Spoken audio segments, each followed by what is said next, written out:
You're listening to Olivia's Book Club, an Arizona's Family Originals podcast.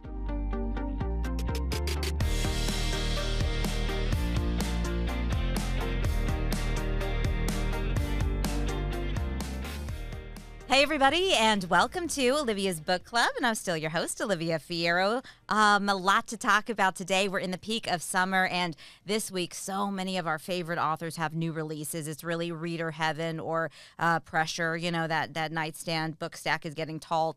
So at the end of this podcast, we'll run through some of those books that are out new this week that, you know, everybody's going to be talking about, including what we're talking about today with our guest. My guest today, I got to get this specific here because she is a multi-hyphenate, multi-talented creative, an actress, an audiobook narrator, and an author. And at the age of 14, Julia Whelan was on your television screens weekly on ABC's Once and Again, and has morphed into just the ability to do absolutely everything and kind of call your own shots in this career, I at least imagine, and you're going to tell me all about it. As an audiobook narrator voicing nearly 400 books, and this month she publishes her second book as an author. It is Thank You for Listening, and it is delightful, and it is out now as you're listening to this podcast. So, Julia, thank you so much for visiting with me today. I'm so excited to talk to you. I'm so excited to be here, and thank you so much for that introduction.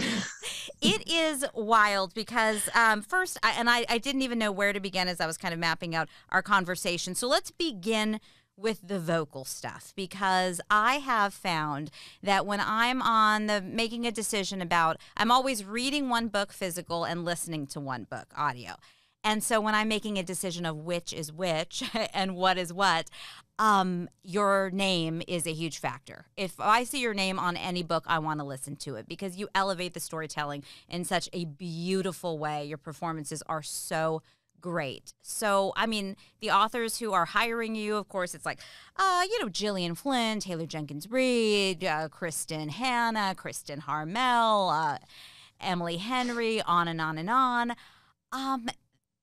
Did you imagine this career ever taking off in this way and you being kind of a star of the industry at a time when the industry has just exploded? Wow, thank you so much. I really appreciate that. No, foresaw none of this at any point. I actually was, as you said, I was a child actor and I went to college. I kind of left the business and I went to college and I didn't act there. I wasn't in the theater department. I was in English and creative writing, and I wanted to devote time to being a writer. And it was at my college graduation that one of my friends' moms, who happened to be in audiobooks, was an audiobook director and producer, came up to me and said, with your acting background and this new creative writing degree, you might be good at this and you might like doing this. And I had never heard of audiobooks. I didn't know what they were. I frankly thought I was going to graduate and go back to LA and get my old job back. And when I did, the business had changed so much, and I'd been out of it for 4 years, which is like an eternity in Hollywood. And so after like a year of tutoring, trying to just, keep my head above water, I called her and I was like, hey, what is this thing? Like, I read books into a microphone and then you pay me. That's how this works. And I sent her a demo, and she was approved. She was able to cast me in 2 YA novels at the time. My getting into this business coincided with that boom in young adult literature. So they needed young voices, and I was fresh out of college. So it was really fortuitous in that. And then I loved it from the very beginning. I loved it. It activated every storyteller part of me and was just kind of this perfect Venn diagram of my interests and my skill set. And it's really been rewarding to see the industry kind of grow up too, and to see how much people love audiobooks and to watch the boom has been remarkable. Oh, absolutely. I mean, and of course you've gotten pretty much every acknowledgement in the industry, including the Female Performer of the Year, right? In 2019, the Audie, which is like the audiobook world's Oscar. So, yes. I mean, you've gotten all of the accolades possible.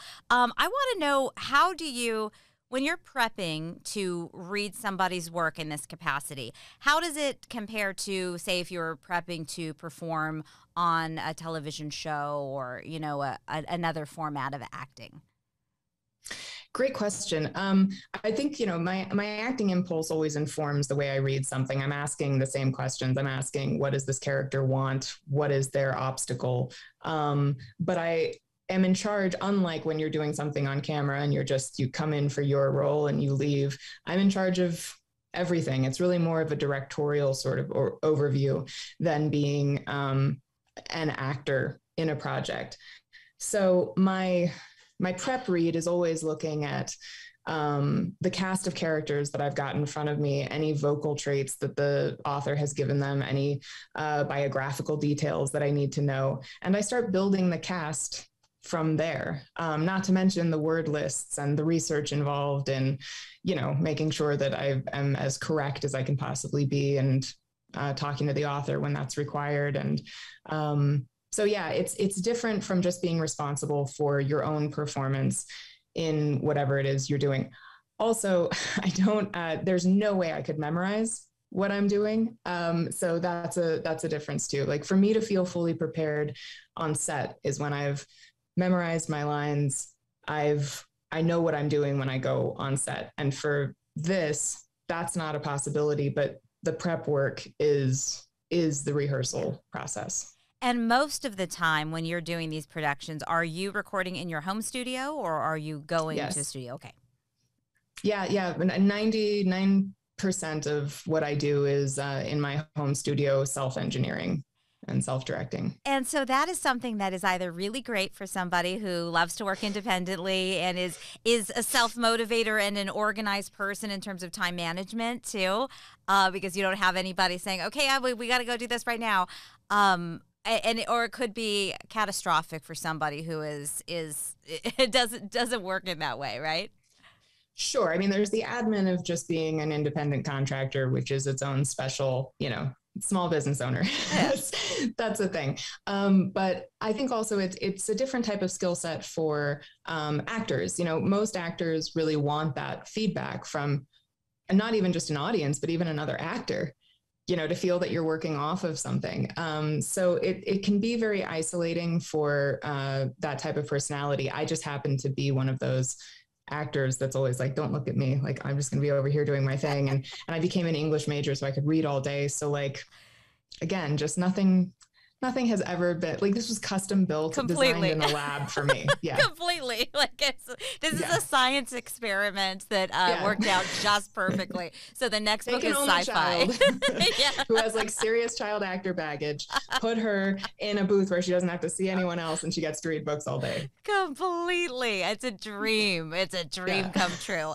Given your status in the industry in this capacity, are you saying no to books because you just know that you don't like that genre or you don't like the book? Or, I mean, is there a back and forth or are you able, or would it be a challenge as a performer to, do great work on something that you think is not awesome? Well, so part of the way that the casting process happens in audiobooks is when we're offered a book or we're asked to audition for a book, no one has the time to read the book ahead of time.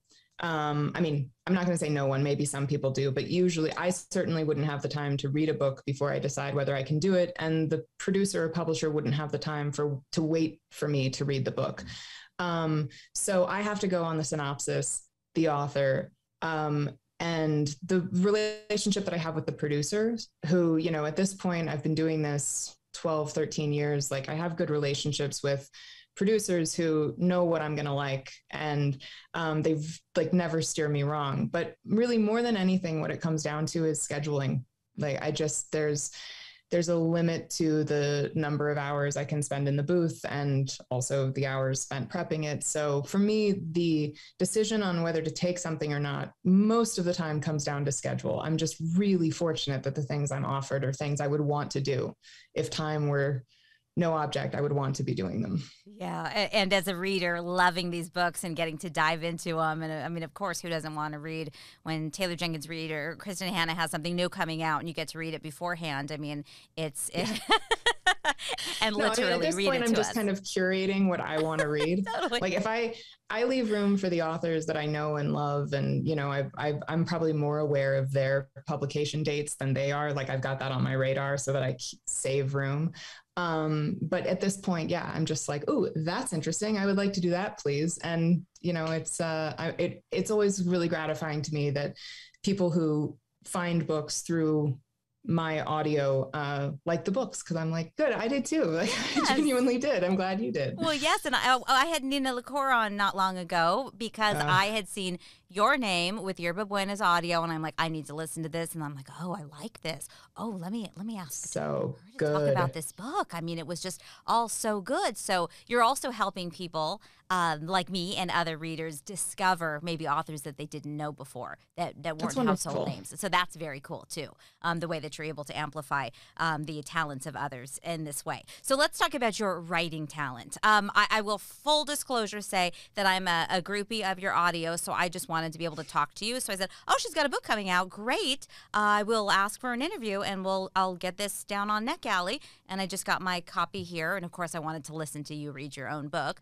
And I absolutely love the book. So that was a bonus for me because I didn't know what to expect coming in. So set the scene for Thank You for Listening. Sure. So Thank You for Listening is a very meta read. It is about a former actress turned audiobook narrator who suffered a tragic accident 7 years ago, and it ended her on-camera career. And while she loves her new job, she's still not totally accepting that her life has changed and that things aren't going according to plan.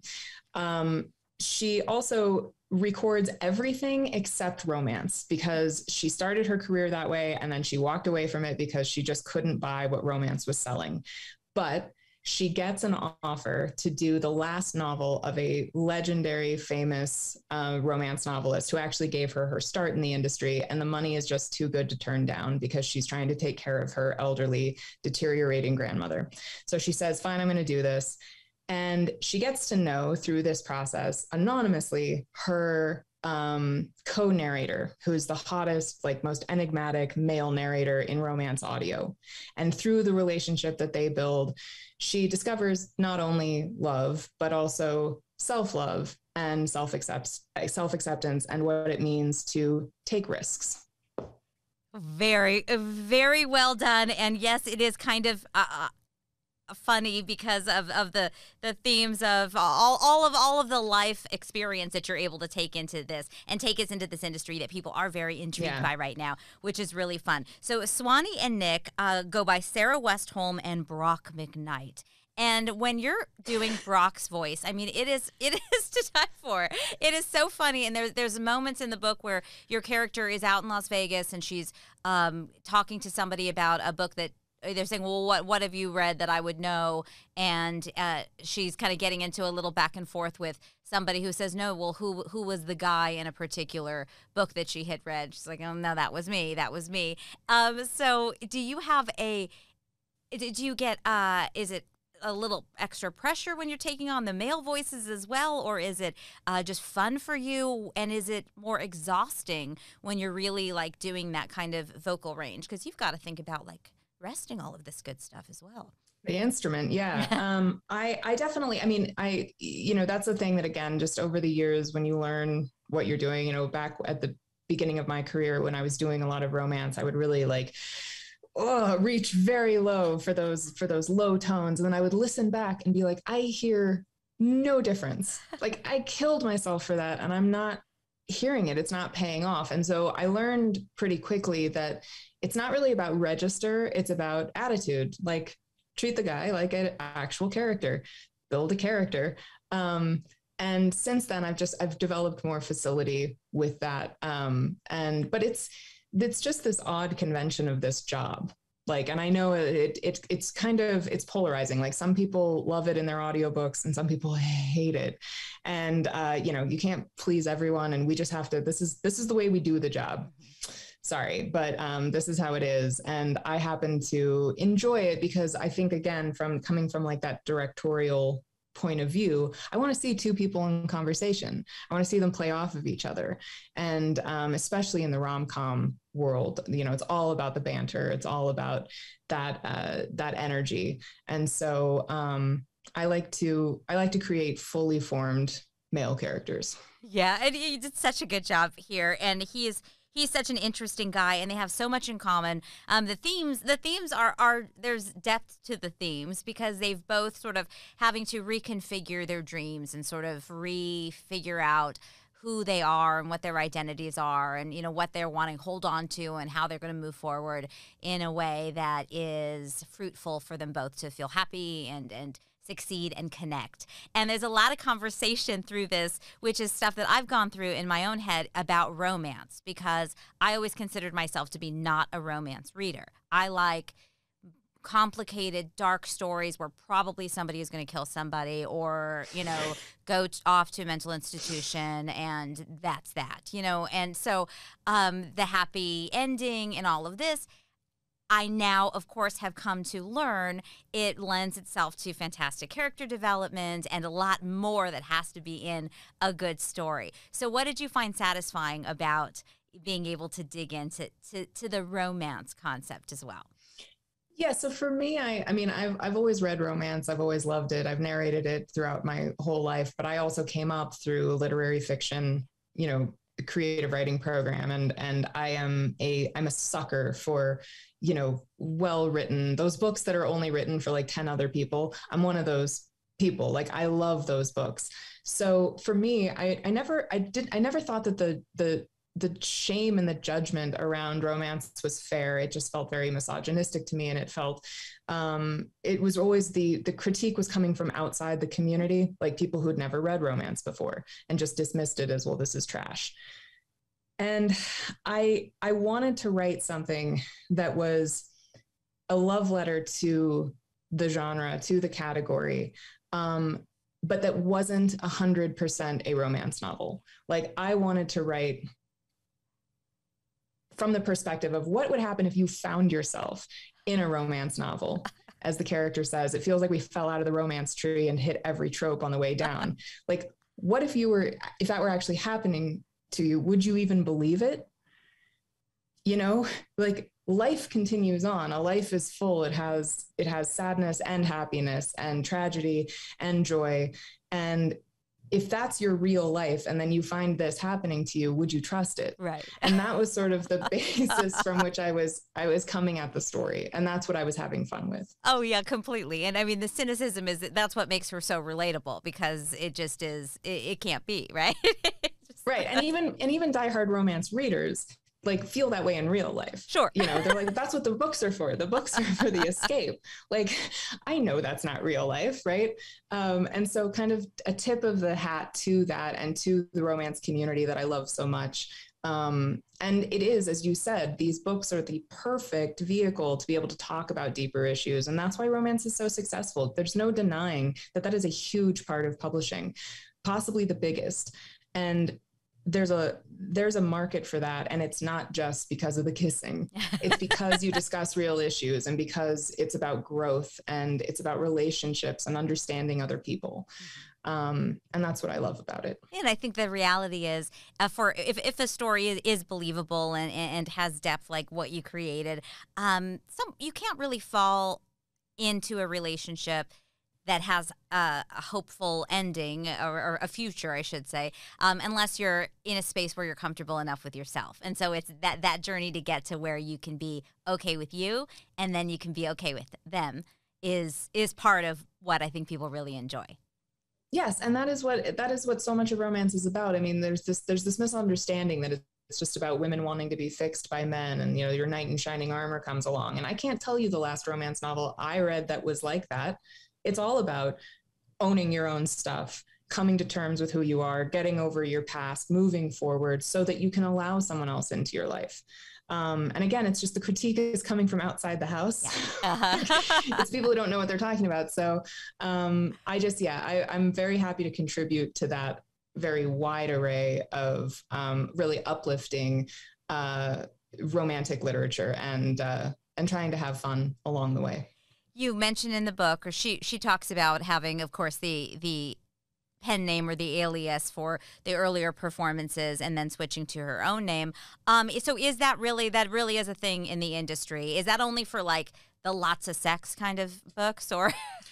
It totally depends. And every narrator is different. And this is I actually am really glad you brought this up, because I like to kind of educate people to this. In the same way that authors use different names for different genres that they write in, narrators will often use different names for different genres. I mean, I record children's books. I record the Princess in Black series. And I don't necessarily want kids searching my name on a library app and being able to listen to something a little smutty.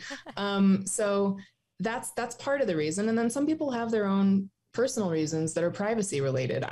When I was starting out, I was using an alias, and it was because I was a child actor and I had, uncomfortable fan encounters. And when I was too young, when that was incredibly inappropriate. And I didn't want those people to be able to listen to me recording this content, reading this content to them. So I always tell fans, most fans are good about this, but, don't just blithely out narrators. If you recognize someone's voice from something else and you put together that they also record under an alias, give it a check to see if the narrator is open about which alias they use before you just go blab about it online. Because again, no one has the right to undo someone else's decisions. There's a lot of narrators who do this for their own privacy, for the privacy of their children. They live in smaller communities. There's still a lot of, unfortunately, but that genre has a kind of onus around it. And it's something that can easily become bullying in the wrong hands. So I like to explain the alias thing so that people know what that's about. And then, like I said, some narrators are super open about it, and they'll just say, this is the name I use for erotica. This is the name I use for romance. This is the name I use for fiction. This is my YA name. Well, it kind of maybe helps you get into character too, if that's the reason why. Yeah. I always find, with the pen names with the authors, it makes me feel all weirded out when I'm having a conversation with someone, because then I'm like, okay, I'm calling them this name, but then I'm like, wait, I know that's not really your name, and now I just feel very confused. Yes, there's always, that part of it is always complicated. There are people I'm really good friends with, and I don't call them by their real name. Okay, so I'm not the only one. That is very good to know.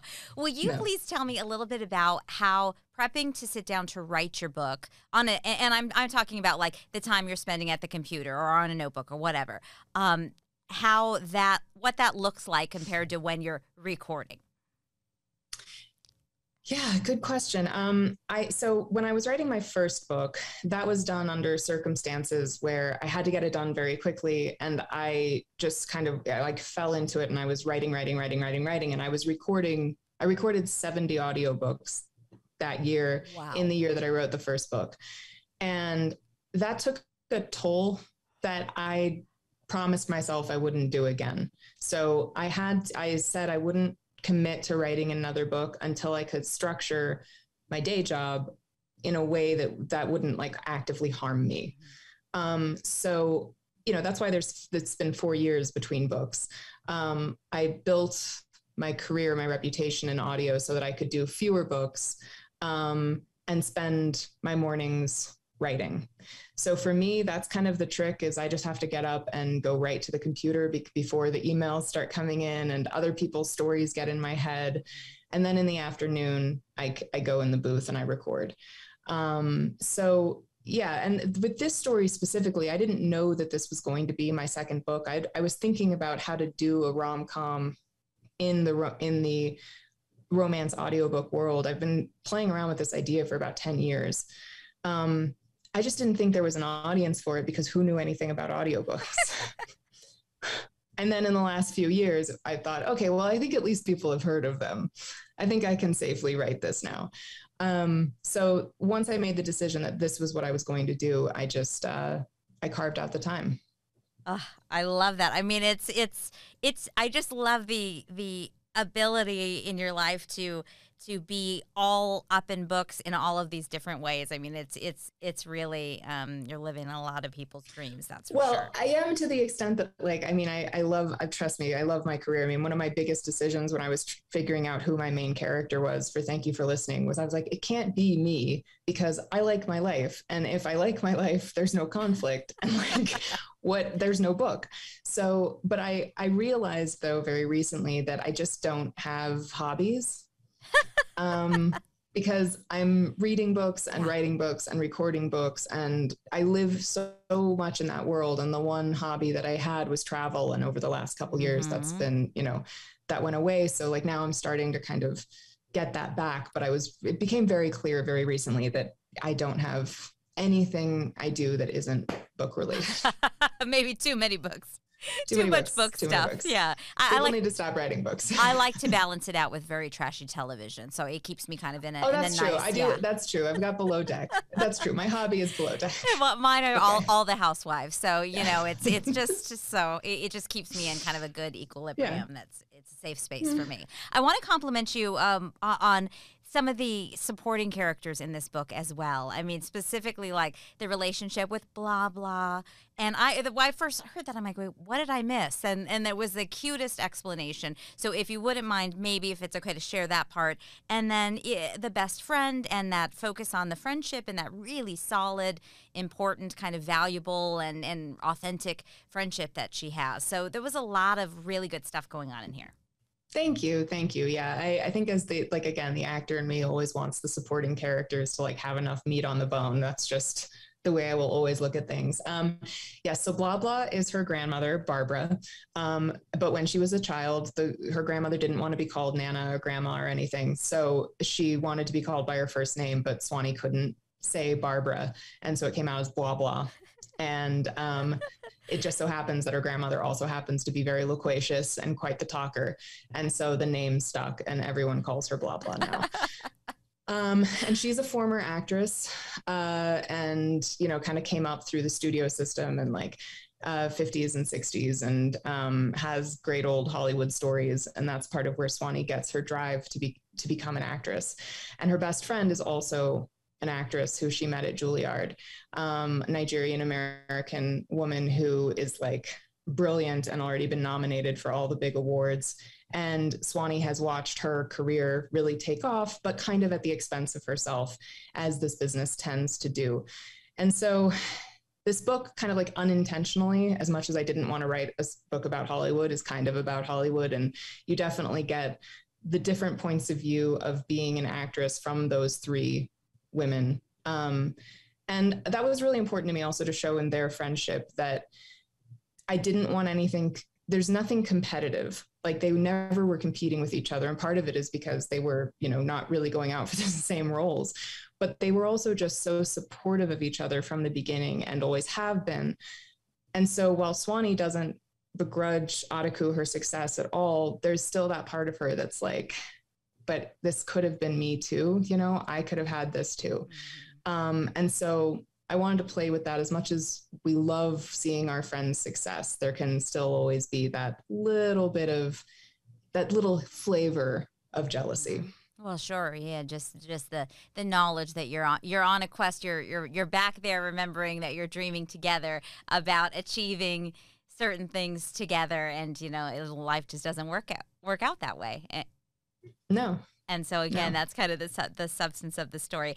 As we wrap up, I often try to usually we talk to writers about when they first fell in love with reading. So first off, do you remember when I imagine you were just a reading fanatic right from the get-go. If there was a moment in time when that clicked for you, or if that was an always. And please tell me if the green apple thing is true or not. Okay. Yes. Always a reader. I started reading very early. I don't think that's probably surprising. And books were like such a fundamental part of my life and growing up. And yes, the green apple thing is true. It is true. So this you go into any sound studio, that especially does audiobooks, but really any kind of voiceover, and they will have green apples. And what is it about the green apple? No one, I'm sure someone knows. I kind of I gave up trying to research it for the book because I was like, no one else is doing this. I'm just going to say what we all say, which is that no one knows. And it's maybe the acidity, maybe the tannic structure in the peel. I don't know, but it just cleans up all of that mouth noise. Aha. And you're having a green apple, a couple slices right before you're going into the booth. You're this is the day before, this is what? Yeah, no. Right before when you need it. I mean, I don't like have an apple every day, but if something, if it's something that I ate or something that my mouth is a little tacky or something, I'll stop and have some apple and it just cleans it all up. There's a lot of fascinating little tidbits in this book. It is a very enjoyable novel. I know I should have bought stock in Granny Smith. Seriously. I have a feeling. All right. I have a feeling. That's your PR thing. Hot tip, everyone. Right? You could be sending that out with like a bag of green apples, and maybe you could have like gotten a sponsorship with a little caramel dip or something. That would probably ruin the sound part, but it would be for after. Yeah, for after. A little treat. Treat yourself. And I'm sorry, and I am wrapping up. Won't you, on August 2nd, when your book is out, be competing against yourself as well in some of the things that you're narrating? And are you often like looking at a pub day and saying, oh, I voiced that book and that book and that book, and I hope they all do well all at once, and I hope everybody's listening to multiple books at the same time?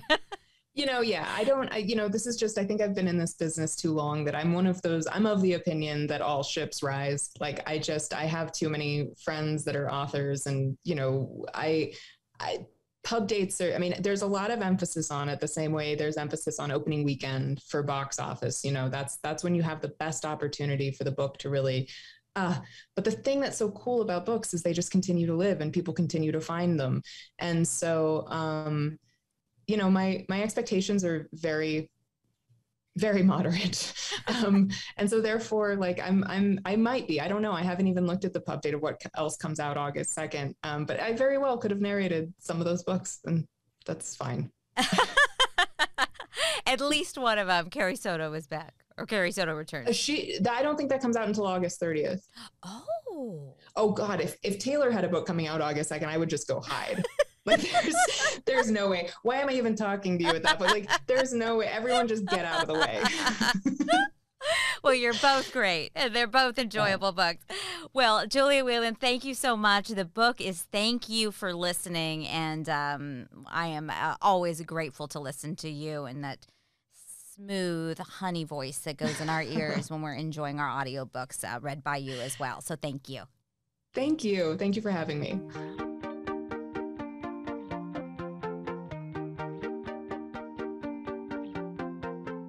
Well, I hesitate to even speak out loud after speaking with the incredible Julia Whelan, and I wanted to find some green apples. I did not have any in my refrigerator because in this moment with Margaret, she talked a little bit about, and it's touched upon in the book, that seems to be some sort of secret hack for anybody who does audio recordings, is that it gets rid of like the muck in the voice and makes everything that you say sound a lot crisper and clearer. So anyway, I don't even have a green apple martini. So what are we going to do? We're just going to move on and check in with you as we start out a new month and look ahead to the books that are coming out for this last full month of the summer, really.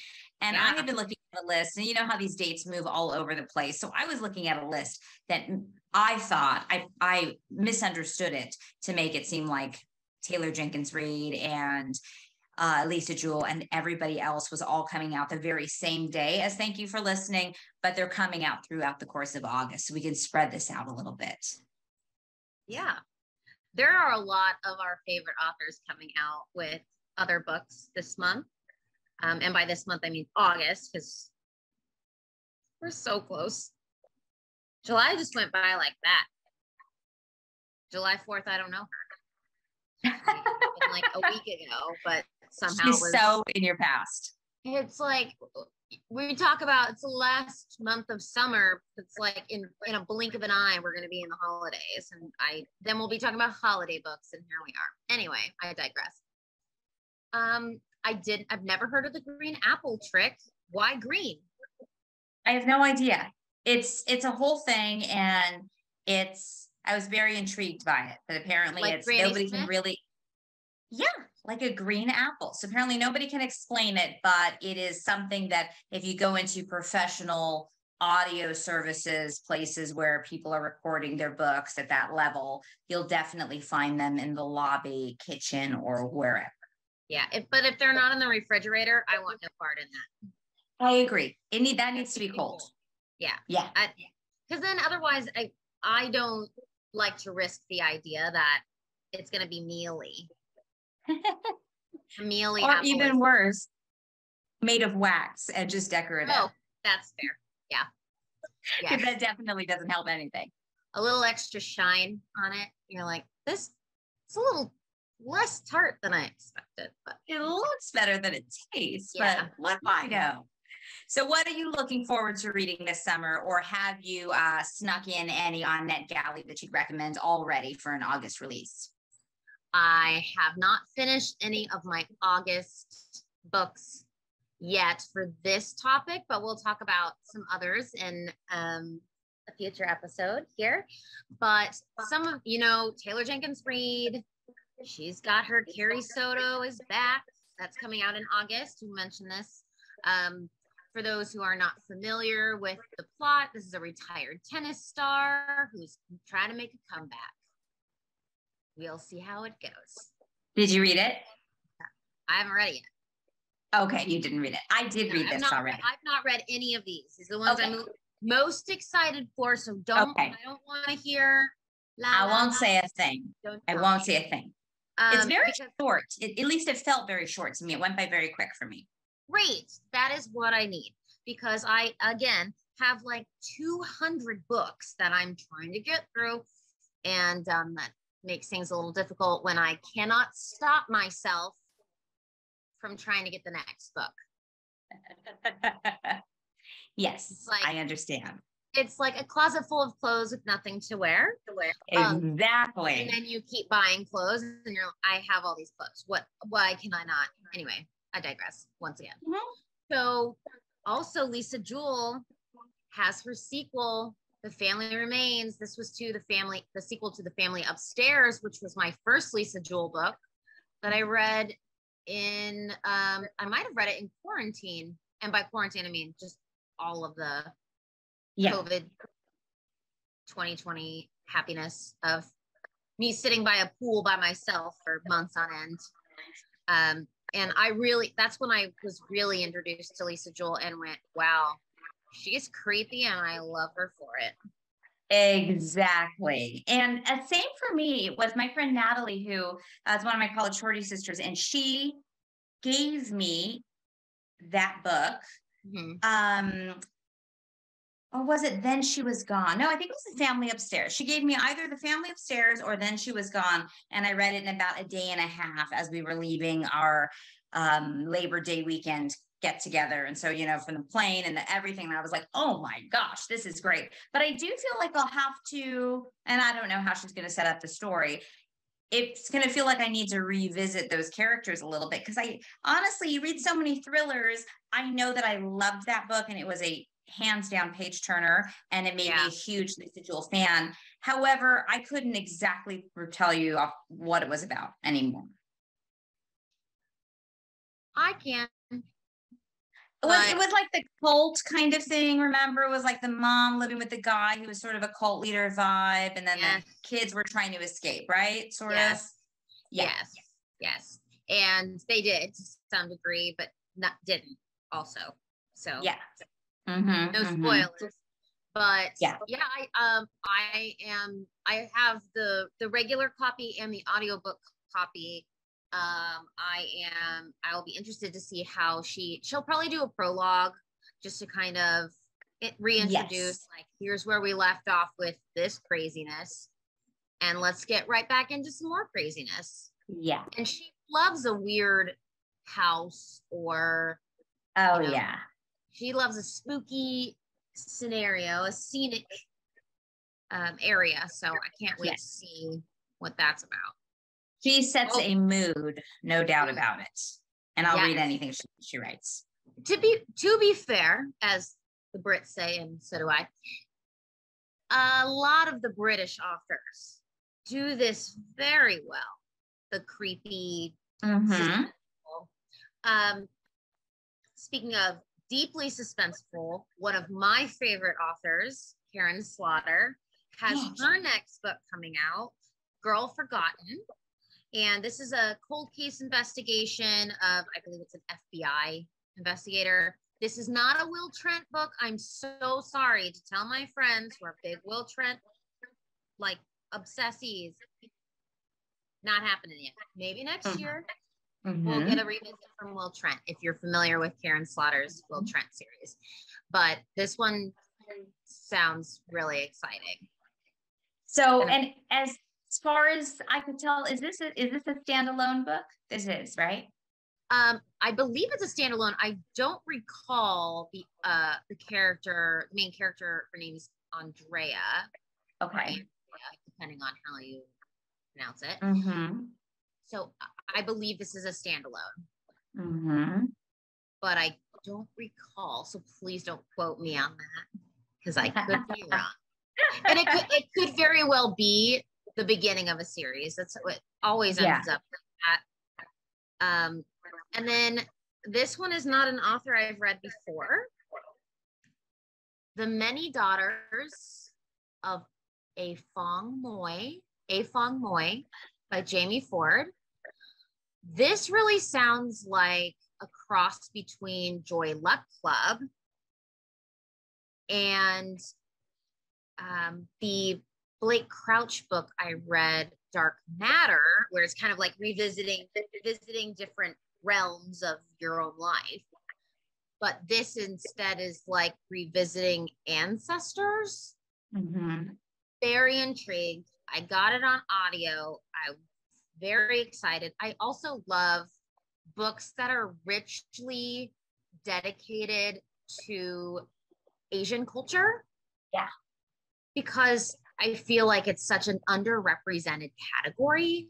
Yeah. And I think every book that I've read that has a very heavy Asian influence or an Asian writer, like Crying in H Mart, which is Korean, of course, Crazy Rich Asians, which is a whole other facet of it, Joy Luck Club. I mean, these writers have such great, rich color and flavor to their books that you just don't get otherwise. Well, yeah, a cultural immersion that we're lacking in terms of our options when we're grabbing books most quickly. So yeah, and I've been seeing that a lot, this one. So it seems like people are very hyped up for that book. I do want to read that as well. Yeah, I'm very much looking forward to it. And neither of us are big sci-fi people. Mm-hmm. So I think just dipping our toe a little bit further into the sci-fi pool will be beneficial to us. We must expand and broaden our horizons. Yes. Yeah. You know. Okay. Yeah. Plus, that Real Housewives Ultimate Girls trip to Bluestone Manor. It's over. So I mean, I have a lot more time now. Anyway. There's always Love Island, which God bless our listeners, our viewers who have listened to us talk about Love Island. They're like, girls, get a grip. I'm going to fear that I'm going to sound prudish, which is not my way. But I feel like it's a little bit too raunchy, is it, this time? Because of the streaming?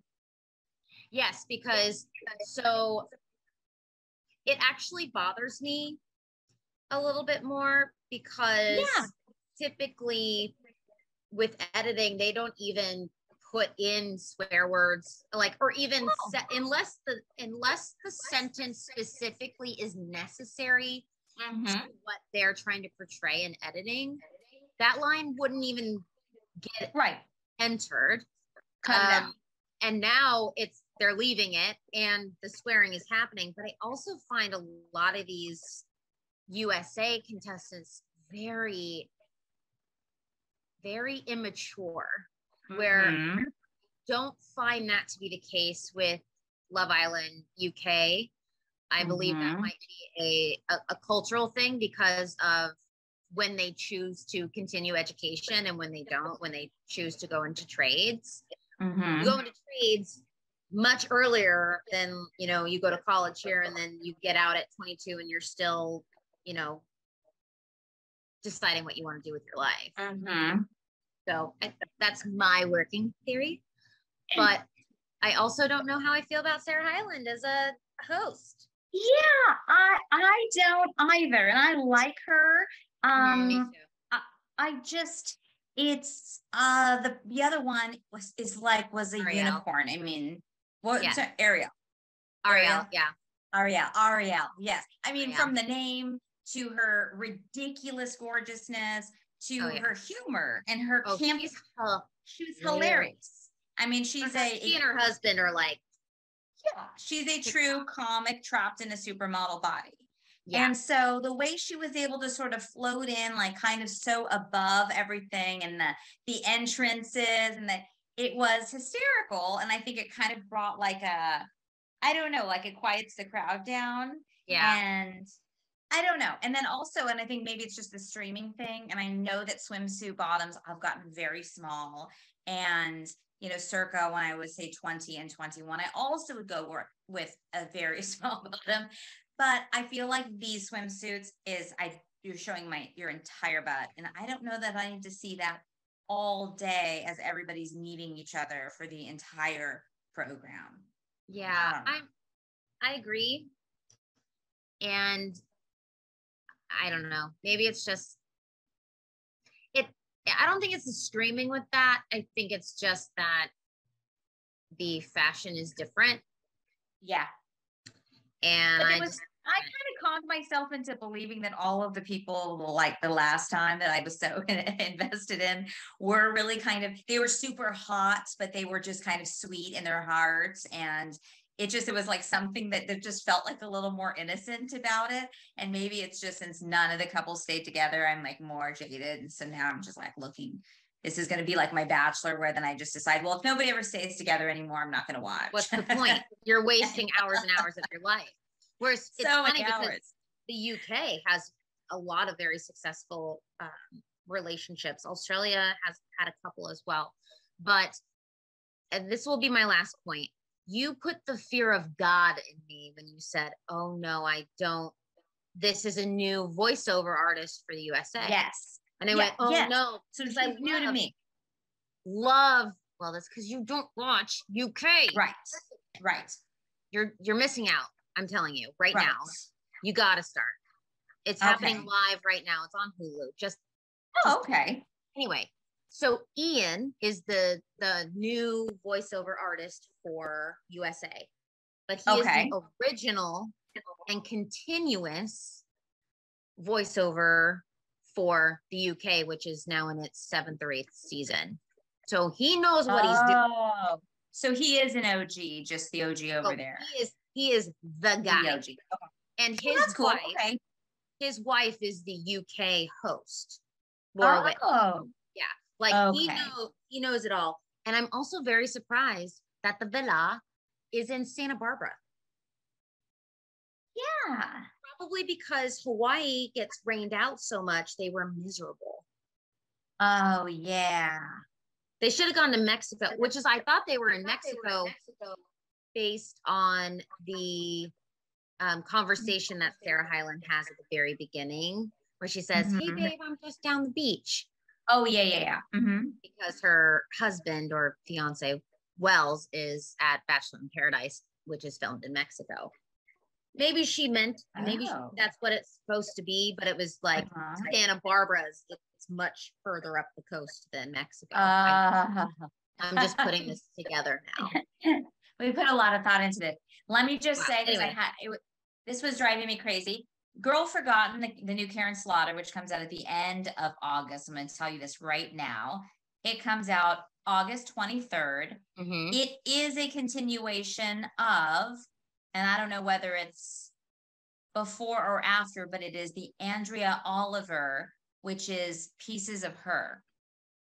Oh my gosh. Which is the one, and while I haven't read that book, I watched it. That's Toni Collette in that show.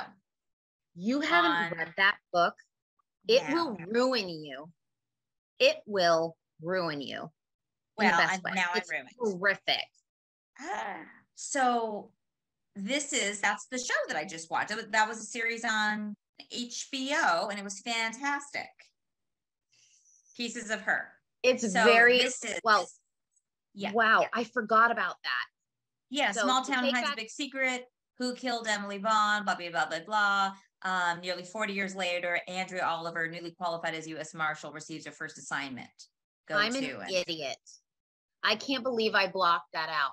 the thing is Pieces of Her may be the most horrific of her books, like very big trigger warning in a lot of ways. Like, please do your research on the topics before you go into it. We're talking like snuff, we're talking rape, we're talking murder.